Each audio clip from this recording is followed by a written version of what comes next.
بڕیارەکە دەی حوزێران یەمساو هەڵبژاردننی پەرلەمانی کوردستان بەڕێوە بچێت بڕیارەکانی دادگای فدرالی و کەمکردنەوەی کورسی کۆتای پێکاتەکان لە هەرێمی کوردستان کاردانەوەی پێکاتەکانی لێکەوتۆتەوە بەڵام ئامادەکاریەکان تەواو بوونە بۆ یەک هەڵبژاردن لە کاتی خۆیدا بەڕێوە بچێت زیاتر قسە دەکەین سەبارەت بن بابەتە بڕیارەکانی دادگای باڵای فدرالی هاوکات هەڵوێستی پێکاتەکان لەگەڵ بەڕێز مەحموود چەلەبی سەرۆکی پارتی ئێرادەی نیشتیمانی تورکمان کە لە هەولێرەوە لەگەڵمان دەبێت. زۆر سپاس کە لەگەڵ کوردستان 24. بەڕێز چەلەبی شەو باش بەخێر بێ بۆ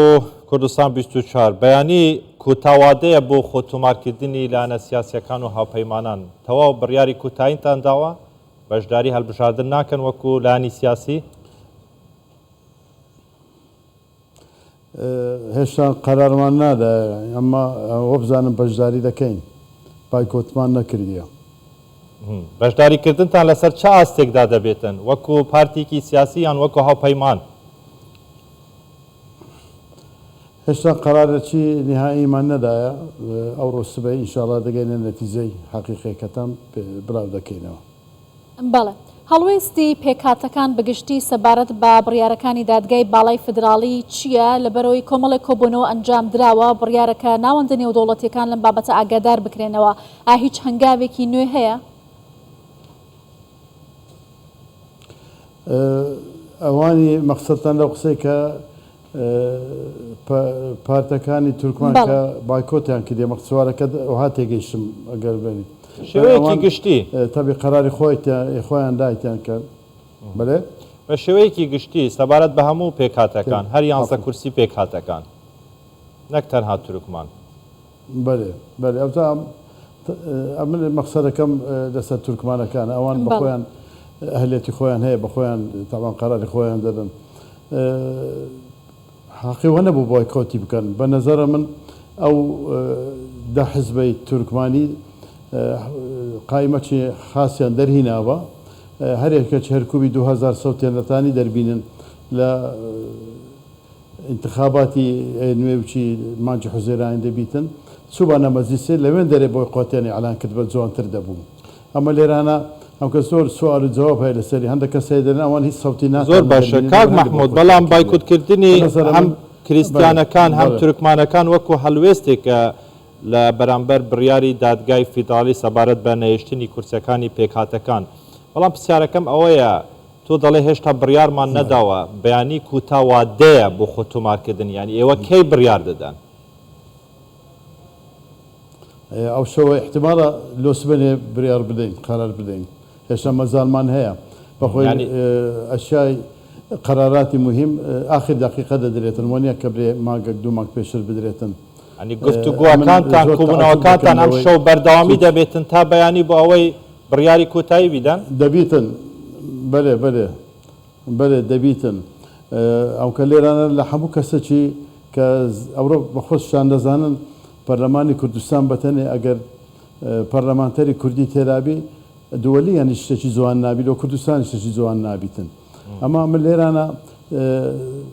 لە هەموو کەسێکی زیاتر تازور بگەم کە پارتی دموکراتی کوردستانیش لەو مشکلێکی پەشەجی گەورەی تێدا هەیە ئەوان لۆ عەزەبە بایکۆتیان نەکرد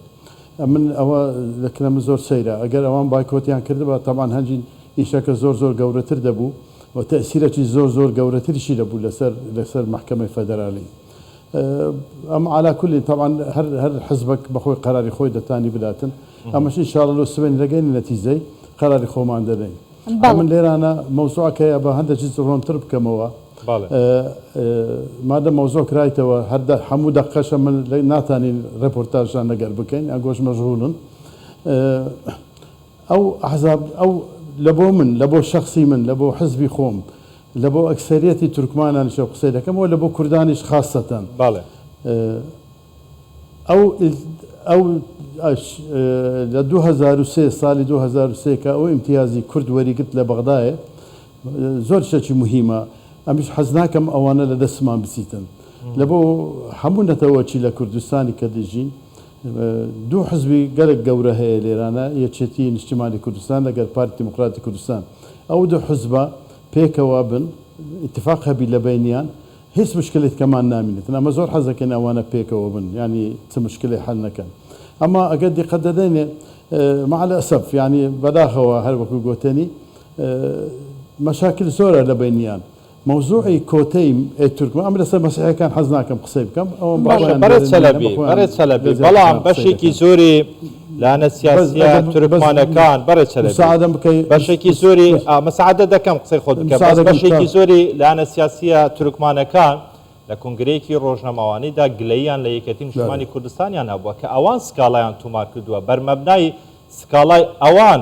دادگای فیدرالی بڕیاری داوە کە پێک هاتەکان لە ناویانیشدا تورکمانەکان مەحروم بکرێن لەو 11 کورسیەی کە لە پەرلەمانی کوردستان هەیە. بەێ ئەمن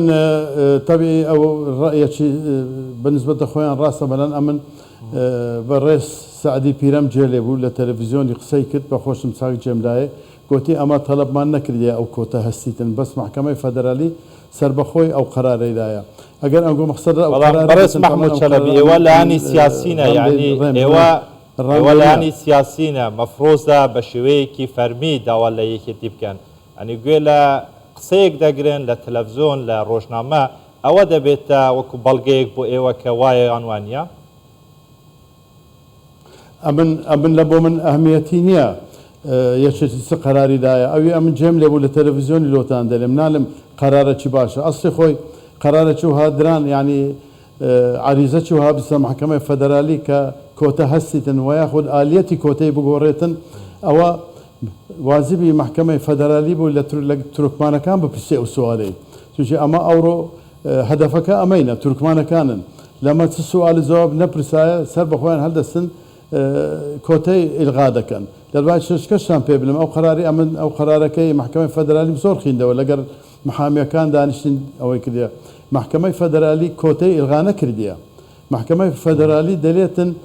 لە 100 کورسی زیاتر نابی لەو پەرلەمانی کوردستان هەبیتن یعنی نالێتن هیچ مادەک نییە هیچ قەرارێک دەرنەچۆ لە محکەمەی فەدەرالی بلێتن کۆتەم هەلگرتیە ئەسڵی خۆی ئەگەر مەزالم بدەنێ قسەکەم لێ نەبڕی موضوعی کۆتەی دەمەوێت هەندێک کەسەیە کۆتەی نازە مەوزوع کەسیە بە ئەو هەندێک لۆتان ڕۆم بکەمەوە کۆتا بەخۆی بەدوونەوەوان لۆ هەندێک ئەقوام لە ملەتەکە نەتەوەکان دادن کە هیچ چارەیان نییە کە بتانە عزوو پەرلەمانش دەربین مەسەلا با بڵێن بەڵام لە بڕیاری دادگای فیدرالیش باسەوە ناکاتن کە بڕیاری دادگای فیدرالی باسەوە ناکاتن کە ئەگەر 100 کورسی بێ دەبێ 11 کورسی بۆ پێکهاتەکان بێتن ئەتو مەزالیم باڵێکی تێ بگەن بەرە چەلەبی من ناتانم جاوە نەمێ زۆر باشە زۆر باشە بەس ئەوەیە دەمەوێت بڵێم کە لە دادگای فیدرالی ئەو بڕیارەی دەرکراوە باس لەوە ناکاتن کە لەو 100 کورسیەی کە بۆ کوردستان دانراوە بۆ پەرلەمانی کوردستان دانراوە ئەوەندە کورسیە بۆ پێکهاتەکان بێتن کەواتە پێکهاتەکان مەحروم کراینە لە کورسی ئەو سەلاحیەت دادگای فەدەرالی ئەو سەلاحیەتێ نییە بلێ 5 کورسی بدەنە تورکمان 2 کورسی بدەنە ئاسووریەکان ئەوەندە دەلێتن ئەو سەدەیە ئەو دە کورسیە 11 کورسیە دە لە غێری قانونیە بەحس ناکات ئیلغا نەکرایە یعنی پێویستە ئالیەتە چکە پیا بکرێتن لە هەرێمی کوردستان لە بۆ کۆتەکان ئەوجا وەکو دەبێ ئەمە نازانم تاوان ئەوڕۆ حکومدار ئەوانەنا یعنی مەقسەدم لێرە ئەوەن ئەمن هیچ وەختێک لەگەر قەراری محکەمەی فەدەرالی نەوە تەییدیشی ناکەم بەنان علە لەقە دەبا ئەمەشیان گاز کردبە دوو قسەشمان لەوێن دەکەم سوشی مەوزوعەکە علاقەی بەمە هەیە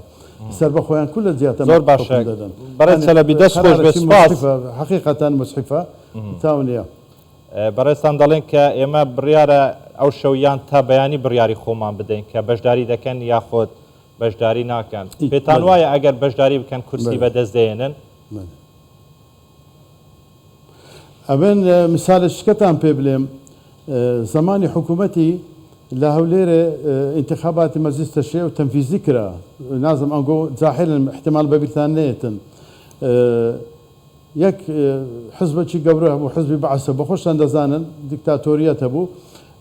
لە هەولێرە ئامۆزای من دکتۆر عەبدوڕەزاق چەلەبی 50,000 سەوتی وەرگرت دکتۆر حیسام داود 49,700 سەوتی وەرگرت یان لەو نزیکانەش مەڵامازیت لە بەلەدیەی وەبزانم 125,000 سەوتی وەرگرت ئەگەر بێت و ئەو تورکمانەکانمان بتانین ئیقناعیان بکەین بێنە ئینتیخابات بەێ دەزانین ئەو سەوت زۆر باشە دەست خۆش زیاتریش دەتانی وەرگرتوژێ ئەمە دەزانین نفوسمان چەندە بەێ زۆر باشە بەڕێز محمود چەلەبی سەرۆکی پارتیا ئیرادەیان نیشتیمانیا تورکمان لە هەولێر گەلمە بۆ گەلێکی سوپاس